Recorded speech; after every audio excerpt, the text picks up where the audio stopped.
여의도맨션 구독자 여러분 안녕하십니까, 박정호입니다. 오늘도 되게 재밌게 읽은 책이 하나 있어서 또 지금 가장 정확한 시기에 출간한 책이 아닌가 이런 생각이 들어서 책 한 권 소개시켜 드리려고 이렇게 자리에 섰습니다. 더 코인이라는 책입니다. 근데 이 책의 저자는 제가 아주 우연히 접하게 됐는데요. 원래 이런 분이 있다는 건 당연히 저도 다양한 경제 채널들 구독도 하고 모니터도 하는 사람으로서 알고 있었습니다. 우리 성상현 저자님, 작가님이라고 이제 하겠습니다. 오늘은 책을 소개하는 거니까요. 성상현 작가님이라는 경제 전문가, 금융 전문가가 있다는 건 당연히 알고 있었는데, 제가 진행하고 있는 손에 잡히는 경제 라디오에 게스트로 출연을 하셨습니다. 말씀해 주신 거는 글로벌 금융 또는 거시경제적인 어떤 현안에 대해서 말씀을 주고 가셨지만, 뭐 우리가 이렇게 근간 책을 출간한 저자분이 나오면 이 책 홍보하려고 이렇게 책을 이렇게 코인이라고, 더 코인이라는 이 책을 이렇게 놓고 방송을 하셨는데, 저분이 코인도 관심이 많으셨구나 생각을 해서, 그래서 그 책을 받아들어서 읽어봤는데, 참 저자로서는 참 기쁘실 것 같아요. 참 시의적절한 타이밍에 책이 인쇄돼서 발간됐구나, 저는 이런 생각이 들었습니다. 사실 이 책을 이번 주에는 제가 대신 읽어드리기로 결정했던 가장 큰 이유는 바로 비트코인 폭락과 관련됩니다. 사실 저도 비트코인 투자하는 사람이고요. 그러다 보니까 폭락해서 이거 진짜 씁쓸하다 하는 생각도 듭니다. 근데 제가 20대 중후반 때부터 투자를 하면서 지금까지 여러 폭락들, 여러 기대와 달리 움직였던 흐름들 많이 경험했을 거 아니겠습니까? 그럴 때마다 좌고우면하고 우왕좌왕했던 적이 저도 개인적으로 참 많이 있었습니다. 그럼에도 불구하고요, 그럴 때마다 저에게 조언을 해줬던 업계 선배님들, 또 학자분들, 이런 분들이 저에게 뭐라고 하셨냐 하면요, 야 정호야, 현안 이슈에 너무 함몰돼 버리면 본질을 잃어버릴 때가 있어. 네가 왜 거기에 투자했는지, 그리고 그 시장에 관심을 뒀던 이유가 무엇인지 다시 이럴 때일수록 더 점검해 봐야 돼 라는 말씀을 종종 해주셨습니다. 사실 저 같은 일반인 수준에선 그 말이 참 쉽지는 않았어요. 지금 내 금쪽 같은 돈이 반토막이 났는데 그걸 가지고 기분 좋아하거나 냉정을 찾을 수 있는 사람이 사실 몇이나 되겠습니까? 그럼에도 불구하고 지속적으로 저한테 이런 식의 피드백을 줬던 적이 너무나도 많았습니다. 그러다 보니까 실제 그런 건가 싶기도 했고, 그래서 제가 그때부터 가졌던 습관이 뭔가 대폭락장이 일어나거나 뭔가 새로운 커다란 뭐라고 할까요? 제가 설명하지 못하는 것들에 대해서 직면하게 될 때는 가장 그 분야의 근본적인 것을 되짚어보기 위해서 그 분야의 책을 사서 다시 읽어보면서 원래 내가 여기 주목했던 이유를 되새겨보고 그게 그대로 유지되고 있는지 살펴보려는 습관들을 좀 가져본 적이 있습니다. 당연히 제가 최근 우연히 만났던 저자이자, 그리고 비트코인 폭락 장세 속에서 그래, 코인, 진짜 코인이라는 게 원래 뭐였었지? 라는 생각들을 좀 더 갖게 만들 시점이 됐다 생각이 들었습니다. 그래서 얼마 전에도 제가 대신 읽어드렸던 모두를 위한 코인, 비트코인에서도 그랬지만 비슷한 또 코인 책이 또 하나 신간이 나와서 또 읽어봤는데요. 지난번에 말씀드렸던 코인 책과는 전혀 결이 다른 코인 책입니다. 이 책은 스테이블 코인에 대해서 주로 주목하고 스테이블 코인을 우리가 어떻게 받아들이면 될지 거기에 대해서 설명해 놓은 책입니다. 그런데 이 스테이블 코인을 설명하다 보니까 자연스럽게 이 책의 저자는 뭐에 주목할 수밖에 없었냐 하면요, 자연스럽게 가상자산 시장의 변화 흐름들을 스테이블 코인이라는 이 단어 속에서 설명하고 조망할 수밖에 없었겠죠. 그러다 보니까 제가 이 책을 읽어가면서요, 자연스럽게 암호화폐 시장, 가상자산 시장의 변화 흐름이 맞아, 최근에는 이런 흐름으로 이렇게 변화되고 있는 그 과정이었어, 이걸 한번 되짚어 볼 수 있는 기회가 생겼습니다. 사실 스테이블 코인이라고 하면요, 이게 생겼던 가장 근원적인 이유는 비트코인 때문이었습니다. 비트코인에서 대박을 노렸던 많은 투자자들, 또 심지어 투기꾼들조차도 비트코인에서 적기에 빨리 투자해서 거기에 대해 성과를 얻기 위한 여러 방편들을 모색했는데요. 그러다 보니까 문제가 생겼습니다. 비트코인을 사고 팔기 위해서 본인이 가지고 있는 실물 자산, 그러니까 여기서 말하는 물적 표시로 체크할 수 있는 그런 자산인 달러라든가 이런 거를 비트코인을 살 수 있는 형태로 바꿔야 되는데, 이 과정에서 전통적인 금융회사들을 거쳐야 되는 불편함이 있습니다. 이거는 지금은 많이 개선되긴 했습니다만, 당시에는 어떻게 보면 비트코인에 투자할 수 있는 경로로 즉각적으로 이루어지는 게 아니라 나름의 절차와 프로세스를 거쳐야만 했어요. 뿐만 아니라 비트코인으로 막대한 시세 차익을 거뒀을 때 그걸 비트코인으로 그대로 두고 있었을 때는 비트코인 자체가 변동성이 워낙 크다 보니까 내가 투자를 해놓은 상태에서 이익을 실현해 놨는데 그걸 이익을 실현한 걸 비트코인으로 그대로 가지고 있다? 야, 이거는 또 비트코인 시세가 떨어져서 그 이익을 다 상쇄시킬 수 있는 위험 요소가 되겠죠.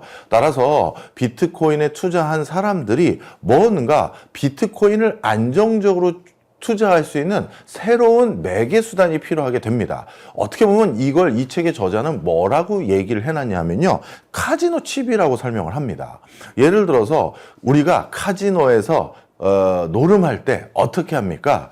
우리가 가지고 있는 현금을 일단 칩으로 바꾸죠. 그리고 그 칩을 가지고 여기저기 돌아다니면서 여기도 얼마 걸고 저기도 얼마 걸고 하면 굉장히 수월하게 빠르게 그 노름판에 뛰어들 수가 있습니다. 바로 그 카지노 칩 같은 걸로 우리가 가지고 다니면서 여기저기 투자도 하고, 여긴 노름판은 투자는 아니죠. 하지만 그런 식의 개념이 있는 매개물을 하나 만들면, 그러면 비트코인과 기타 가상자산 시장의 투자를 원활하게 할 수 있지 않겠느냐, 이 생각을 한 겁니다. 그래서 스테이블 코인은요, 카지노 칩과 똑같이 시중화폐에 연동돼서 그 발행 주체가 개런티해주는 안전한 투자 칩을 만든 게 스테이블 코인이었습니다. 이게 가장 먼저 등장한 대표격이 테더이고요. 그러다가 스테이블 코인을 주목하게 된 여러 가지 이유들이 있습니다. 이게 가만히 보니까요, 칩이라고 하는 것은 예를 들어서 실제 카지노가 그런지는 모르겠습니다만 제가 샌즈 카지노에서 칩을 바꿨습니다. 근데 그 샌즈 카지노 칩이 마카오에서 바꾼 칩이에요. 그런데 그 마카오에서 바꾼 샌즈 카지노 칩, 1달러짜리 칩들을 10개 가지고 있었는데 우연히 라스베가스에 갔는데 거기도 샌즈 카지노가 있어서 거기에서 라스베가스에 가서 마카오에서 썼던 칩을 주면서 이거 마카오 샌즈 카지노에서 바꾼 건데 여기서 쓸 수 있을까요? 라고 했었을 때 그럼요 했을 때 나름 그것도 편리가 있지 않겠습니까? 그런데 실제 물리적인 공간에서는 굳이 그 무거운 칩을 들고 라스베가스까지 갈 이유도 없고 하니까 그런 뭐랄까요, 상호 융통성 그리고 상호 교환성을 도모하지 않았습니다만, 가상자산 거래소와 온라인 시스템은 전 세계를 자유롭게 넘나들 수 있는 게 기본꼴이잖아요. 그러다 보니까 스테이블 코인은 초기에는 가상자산에 투자하기 위한 칩으로 개발됐던 것이 지금은 그 무대를 훨씬 뛰어넘어서 실물 경제의 광범위한 영역으로 퍼지기 시작했다라고 보셔도 과언이 아닙니다. 그래서 2020년 중반까지만 해도 전 세계 스테이블 코인의 시가총액은요 100억 달러 남짓 했다고 합니다. 그런데 2021년 말에는요 이게 1,500억 달러 수준으로 15배 이상 성장했고요. 2025년 돼서는 다시 2,470억 달러로 정말 급성장한 상황까지 도달하게 됩니다. 따라서 이 카지노 칩을 이제 이렇게 보시면 되겠죠. 마카오에서 마카오 샌즈 카지노 안에서만 사용할 수 있는 게 아니라 마카오 샌즈 카지노 바깥에 있는 노점이라든가 여러 식당에서도 저희 카지노 칩으로도 결제 받습니다. 어차피 제가 카지노 가서 현금으로 바꾸면 되니까요 하면서 결제를 그걸로 받아주기 시작한 거예요. 그러다 보니까 적지 않은 사람들이 이 카지노 칩을 있는 그대로 실물 경제에서 사용하기 시작했다라고 보시면 되는데요. 최근 4년 동안 거래량이 폭발적으로 증가해서 이 연간 거래 규모가 10배 이상 확대되고 있던 게 스테이블 코인입니다. 따라서 여기서 우리가 중요한 흐름 하나를 기억할 수가 있습니다. 스테이블 코인이라는 이제 가상자산의 비트코인 못지않은 중요한 거래 대상물이 이제 단순히 가상자산 시장 안에 국한되기 시작한 것이 아니라 그게 여러 가지 개인적인 이유들로 인해서 실물 부분에서도 현실 경제에서도 널리 사용되기 시작했다라는 부분이고요. 그렇다면 지금 스테이블 코인이 널리 사용되고 있는 그 금액과 규모는 어느 정도냐? 이 책에서도 그게 나와 있는데요. 전 세계에서 가장 글로벌 결제의 가장 대표적인 수단으로 사용되는 신용카드 두 회사, 마스터카드하고 비자 1년 결제 금액액보다 오히려 스테이블 코인 결제 금액액이 7.7%가 더 많은 상황까지 올라온 상황입니다. 이게 2024년 기준이니까 지금은 더 많아졌겠죠. 그래서 이제는 전통적인 금융결제 시스템망보다 스테이블 코인이 금융결제 시스템에 더 많이 활용되기 시작합니다. 그 다음에 이 스테이블 코인은 이제 그러면 자연스럽게 투기적인 도구가 아니라, 그러니까 도박에 가까운 투자 수단을 활용하기 위한 매개 수단을 넘어서 실용적인 인프라, 현실 경제의 인프라로 대표적으로 들어왔다는 사실을 알게 됩니다. 이렇게 되면서요, 이제 이 암호화폐 시장에서 스테이블 코인을 어떻게 활용하는 것이 가장 자신들의 어떻게 보면 성장성을 도모할 수 있는 또 하나의 기회를 찾을 수 있는지를 주목하게 됐고요. 이 과정에서 스테이블 코인이라는 이 금융결제 네트워크 시스템이 너무 빠르게 성장하다 보니까 당연히 주목하게 될 수밖에 없었던 게 미 재무부를 비롯한 미 정부입니다. 도대체 이 달러를 기반으로 한 스테이블 코인 시장, 이거 가만히 이 추세대로 놔뒀다가는 3년 내에 2조 달러까지 성장할 것으로 보인다는 게 작년에 베센트 장관의 발언이었거든요. 그렇다면 미국은 이걸 어떻게 받아들이는 게 좋을지 고민을 하기 시작합니다. 그러면서 자연스럽게 대두된 것이 지니어스법입니다. 이 지니어스법은요, 어떻게 보면 스테이블 코인 역사상 가장 큰 획을 거둔 그런 사건이라고 할 수가 있는데요. 간단합니다. 미국 정부는 스테이블 코인을 공고히 하는 것이 본인들이 더 큰 이익이 있겠다라고 판단하게 됩니다.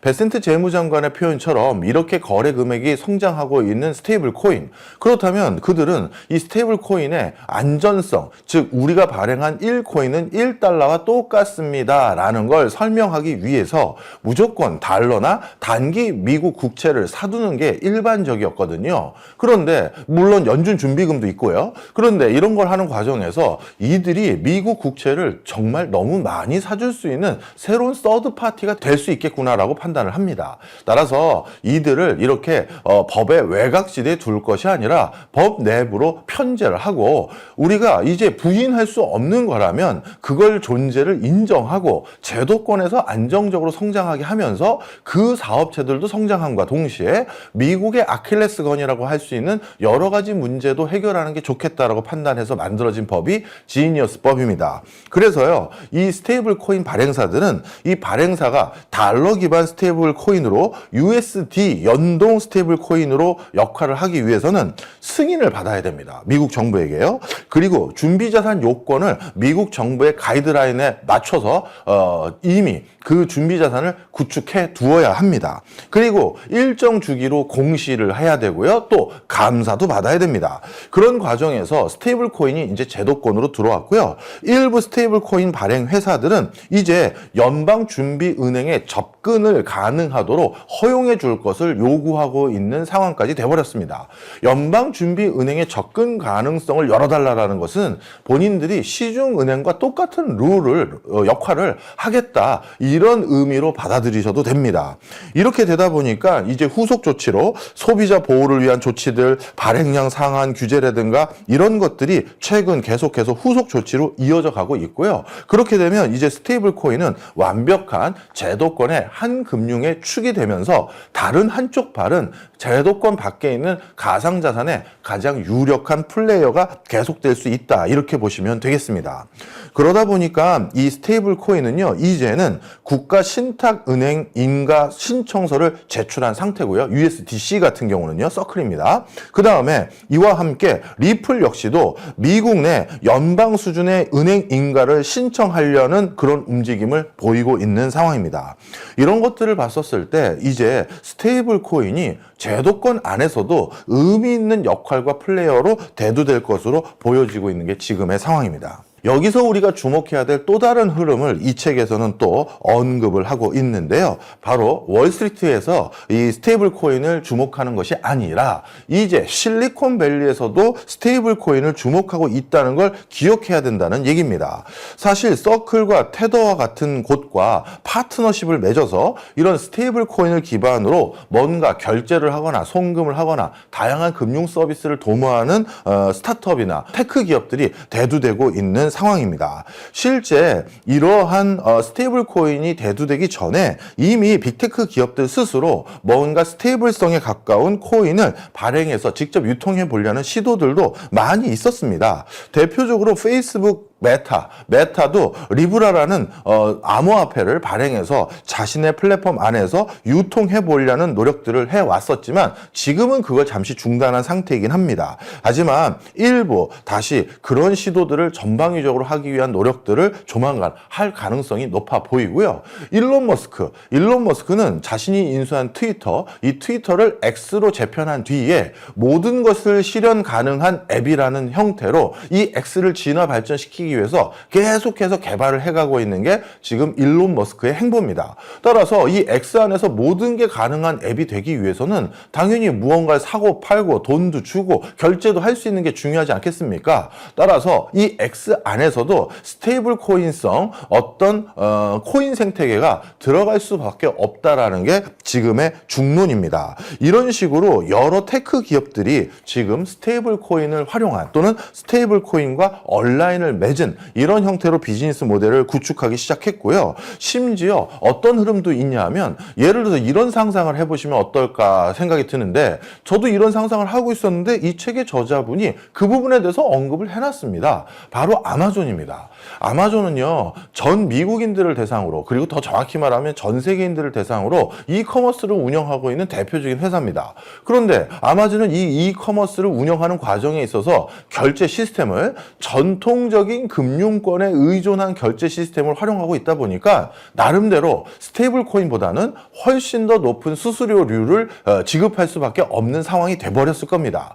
그리고 본인들이 결제 금액을 송금 받는 데 있어서도 T+2, 3일 이상의 시간이 소요되는 게 일반적입니다. 그러면 아마존이 1년에 거래하는 거래 금액이 얼마겠어요? 그런데 그 거래 금액에 해당되는 금융 수수료만 낮춰도 야, 이게 어마어마한 천문학적인 금액일 겁니다. 그러면 어느 순간인가 아마존이 직접 스테이블 코인과 유사한 걸 발행해서 우리 아마존에선 앞으로 이걸로 결제 가능합니다 라고 하면서 그걸로 결제했었을 때는 우리로 따지면 마일리지를 적립해 준다든가 포인트를 쌓아주는 형태로 조금씩 그걸로 결제를 하도록 유도해 버린다라고 한다면 이것도 진짜 폭풍의 핵이 될 수도 있습니다. 뿐만 아니라 아마존 스스로도 USDT나 USDC 등으로 편하게 아마존 물건 사세요 라고 해버렸을 때도 이것도 스테이블 코인에서 상당한 바람을 일으킬 수 있는 요소가 돼버리는 것입니다. 자, 그러다 보니까 지금까지 설명드렸던 걸 한번 정리를 해볼까요? 이 책의 저자가 이 한 문장으로 짧게 이렇게 정리를 해놨습니다. 지금 스테이블 코인을 주목하는 두 주체는 월스트리트뿐만 아니라 실리콘밸리에서도 주목하고 있다. 양쪽에서 모두 이 스테이블 코인을 바탕으로 한 새로운 비즈니스를 모색하고 있음을 설명해주고 있어요. 심지어 미국을 대표하는 투자은행 스스로는 스스로 스테이블 코인을 발행해볼까 고민을 했다가 잠시 사업을 보류한 적도 있고요. 그리고 이렇게 스테이블 코인이 보유하고 있는 남들이 달러로 바꿔서 스테이블 코인으로 바꿔가면 그 달러를 이 사람들은 엄청나게 많이 가지고 있을 거 아니겠습니까? 그런데 이 달러를 가지고만 있으면 손해니 본인들도 안정감 있게 미 정부의 어떤 준칙 아래 운영할 수 있는 전문 운용사가 필요할 수도 있을 겁니다. 그래서 수익을 더 많이 창출하면 그것도 엄청난 돈이 될 테니까요.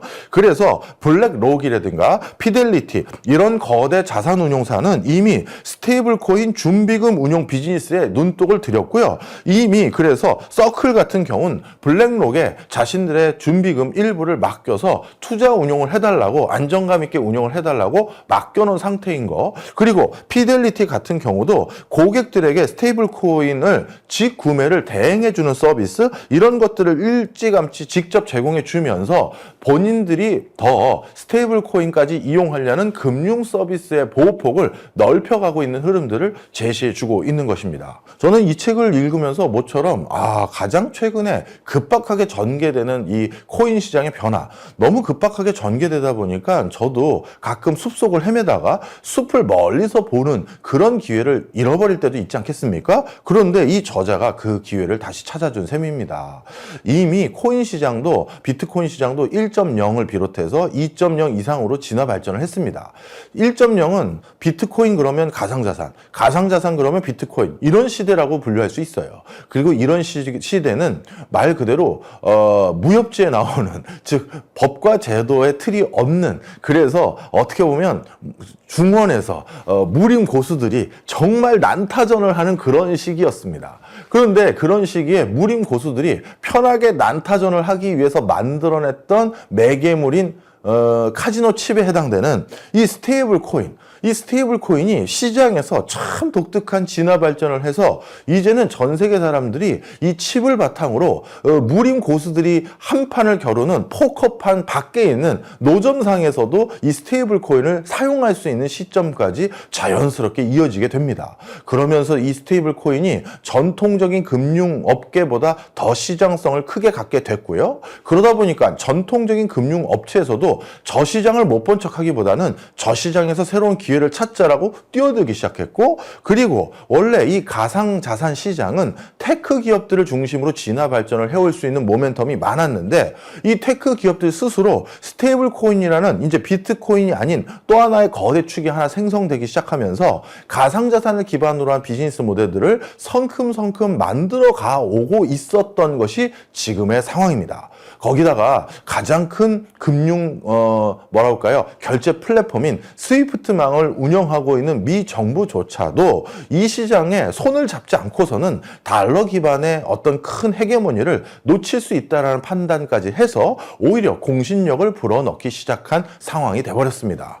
자, 그러면 가상자산 시장, 이게 정말 무의미한 시장으로 과연 없어질까요?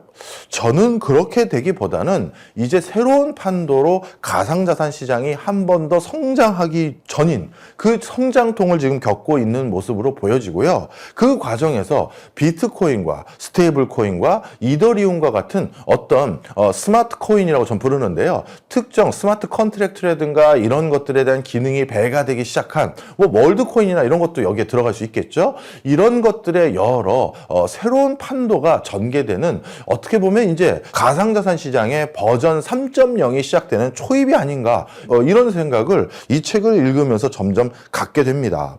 자, 그래서 저는 이렇게 말씀드리고 싶어요. 어떤 시장이 우리가 나름대로 설명하려고 애를 쓰지만 이것만 가지고 이렇게 큰 변화, 이렇게 큰 폭락이나 폭등을 설명할 수 없다라고 했었을 땐 물론 끝까지 설명할 수 없었던 거대한 변동성도 있습니다. 그래도 합리적인 투자를 하려는 분들이라면 설명하고 싶은 노력이 있어야 되지 않겠습니까? 그럴 때는 숲을 보셔야 돼요. 안 그러면 현안 이슈에 모든 게 빨려 들어갑니다. 이 숲을 볼 때 바로 더 코인이라는 이 책이 가장 최적화된 책이 아닌가, 이런 생각이 듭니다. 자, 그래서 제가 이 책의 앞부분만 일부러 소개를 해드렸어요. 괜히 저자에게 위해가 되면 안 되니까요. 3장부터는 디지털 통화가 만드는 새로운 금융 질서 부분을 잔뜩 언급을 해주셨습니다. 제가 지금 얘기 안 했던 부분에 해당되는 게 뭘까요? 그렇다면 혹시 이 스테이블 코인 같은 것들이 국채부터 이제 부동산까지도 영향을 줄 수 있을까요?도 중요할 거고, 그리고 미중 패권 전쟁에선 또 어떤 흐름이 될지, 연준은 또 스테이블 코인을 어떤 관점에서 바라보게 될지, 그리고 이런 것들을 통해서 스테이블 코인은 앞으로 진짜 어떻게 될 것이며, 그리고 비트코인은 정말 디지털 금의 역할을 할 것인지, 그리고 마지막으로 전통적으로 우리가 사용하고 있는 전통 화폐는 그 어떤 역할로 진화 발전할 것인지, 이런 게 궁금하신 분들은 3장을 주로 읽어보셔도 될 것 같고요. 자, 전통적인 금융 전문가가 코인 책을 썼을 때는 그만큼 벌써 부정할 수 없는 실체가 됐다라는 상황이라고 생각이 듭니다. 더 코인, 지금 비트코인 폭락장에서 우리가 숨고르기를 할 시점에 읽어야 될 필독서가 아닌가 생각이 듭니다. 고맙습니다.